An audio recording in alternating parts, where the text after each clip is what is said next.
Let me go into this for those of you that are unfamiliar with what's happening. The Department of Justice came into the Phoenix Police Department, was allowed in to do an investigation. It really is in the city of Phoenix, but they are focusing largely on the Phoenix Police Department. And so the city manager is a part of this as far as being interviewed. But the DOJ does their own investigation, and as they go along, there isn't much information that is given to the people being investigated. They kind of literally just drop a report, and then they also drop recommendations.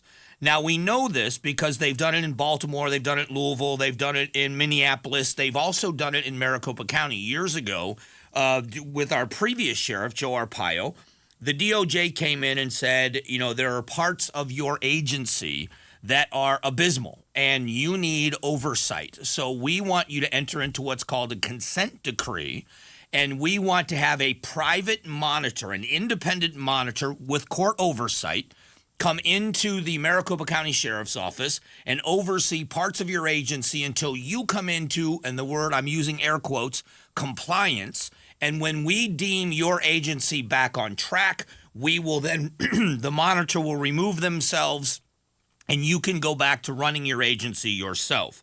That's been well over 10 years. We have another sheriff in Sheriff Paul Penzone who has been working furiously to try to satisfy what the DOJ is looking for.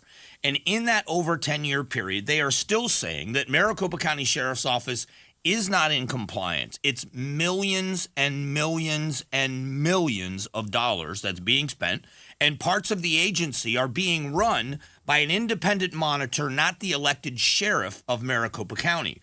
So we in Arizona, myself and probably you, if you're listening, you pay taxes in Maricopa County. Your tax dollars have gone to spend, a couple of $1 million or more every year. And, the monitor that's monitoring the Maricopa County Sheriff's Office has not been in Arizona, in Maricopa County, in over 3 years. Part of it, they said, was COVID-19, but the other parts of it now, we don't know what it is. They haven't been here. As a matter of fact, you're spending tens of thousands of dollars, I think the number was $97,000, on office space that they're not using because they haven't been here. They sent a bill, I think it was in July of this year, for well over $200,000 for just the month of July. And it is costing, that's what Maricopa County taxpayers are now paying a monitor. And we don't know what that monitor does. And Maricopa County has no option, no opt-out of this whatsoever. So I say all of that because now the DOJ is doing the same thing in the city of Phoenix. It is expected that it's going to be a bad report. They tell you, we found out that there's racism here. We found out that there is inequity here.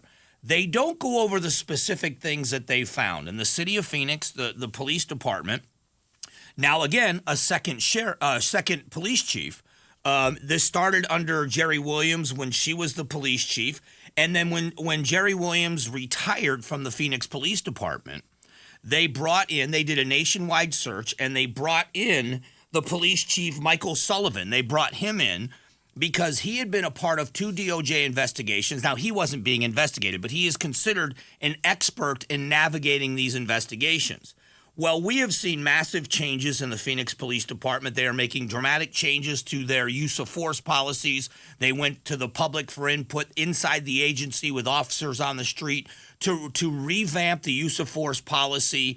They have other policy changes and other things that they've done within the agency. And by most people's account, the Phoenix Police Department is on the right track. We've seen a reduction in crime when crime has gone up across the country in other major cities.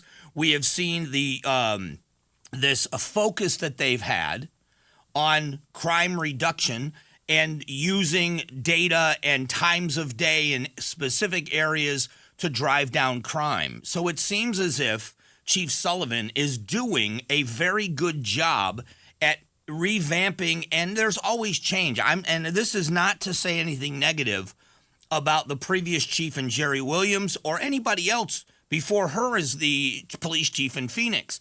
This is just the natural progression of any agency or any company. You change with the times. You navigate and you adapt to the times that you are in. And it seems as if the Phoenix Police Department is on the right track. One of the differences here, and it's a major difference, is we do not have a strong mayor system in the city of Phoenix. Our mayor, Kate Gallego, is more of a city council member at large. You vote for your district, you vote in your district for someone to be in the city council, but everybody in Phoenix votes for the mayor. But she has a vote on the city council. She has some other things as well, but it is not a strong mayor system where the mayor is the chief executive in the city like you have in other major cities. Like the governor's office here, the governor is the governor, and that's in the executive branch, and then you've got the House and the Senate. Well, it isn't as if you've got the rest of the city council, and then the mayor is kind of the chief executive of the city, and that's an important distinction because it will require a majority vote of the city council in order to engage in and enter into an agreement for a consent decree. They are predicting, now this is an average of about $25 million per year for at least 10 years that you, if you live in Phoenix like I do, will pay. This is going to be out of the public safety budget. That's police and fire. It's got to come out of the budget somewhere. You and I are going to pay for it. The people in Phoenix just passed these 4 bond measures. What we have said as Phoenicians, because I am one, what we have said as Phoenicians is we want more fire stations built. We want more fire trucks. We want more firefighters. We want those people in public safety, in police and fire, better equipped. We want more of them out there. We want better training, and we want more safety for the people in Phoenix, so much so that we are willing to pass 4 bond initiatives to make sure these things happen. But now, if this report drops, and it looks as if these interviews, since they've been done with the chief and the city manager, it means that the report is coming. They're saying it could come any day.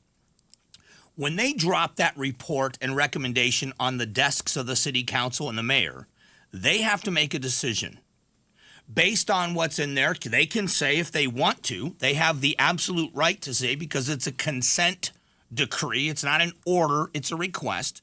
The city of Phoenix can say, the majority of the city council can say, thank you, we appreciate what you've done, and we are going to take your recommendations into consideration, but we are going to continue to make the changes necessary as we feel for the Phoenix Police Department. Now, the Department of Justice, if they'd like, can sue the city of Phoenix. They can go after them in court, but here's what's at issue, and this is, I also hope that people take this into consideration. If that were to happen, there's something called disclosure, which means then the Department of Justice has to turn over everything of their findings, every specific case that they're citing, every incident that they have found, everything that they say that builds them to their opinion of the Phoenix Police Department gets turned over to the lawyers in the city of Phoenix. And they can go through and they can tell you and they can tell me, okay, so the DOJ said this happened and this was bad.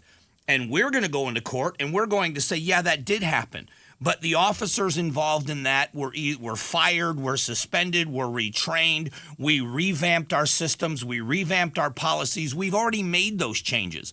And one by one, they can go through them. And I don't think the Department of Justice is going to want to go into a federal court and try to prove whatever it is they're going to say. But you and I would be on the hook for $250 million. Now, it's an average of $25 million. So what I'm being told by the experts is it's front-loaded. It could be 30 or 35 or 40 million in the first couple of years and then taper off as the monitoring goes by. The other thing you have to know about this is that the monitored agency cannot exit the agreement once they've been entered into. They cannot go in and say, like the sheriff's office right now cannot go in and say, listen, you've been here for over 10 years. You haven't fixed anything yet. We're done with this. We're going to wash our hands of this. You can't do it. Once you enter into the decree, the person, the monitor, makes the decision. So you've got a monitor right now that's making a couple of $1 million a year, and they're not even in Maricopa County. What motivation, what incentive do they have to shut it down and say, no, you're fine now? They have none. Why would you give up a couple of million a year? There is no review process. There is no after 5 years, we're going to take another look at this. Once you're in, you're in. Phoenicians, be very careful. Be very careful and be ready to talk to your council members, or you may be spending money that you don't have on a consent decree that you don't need.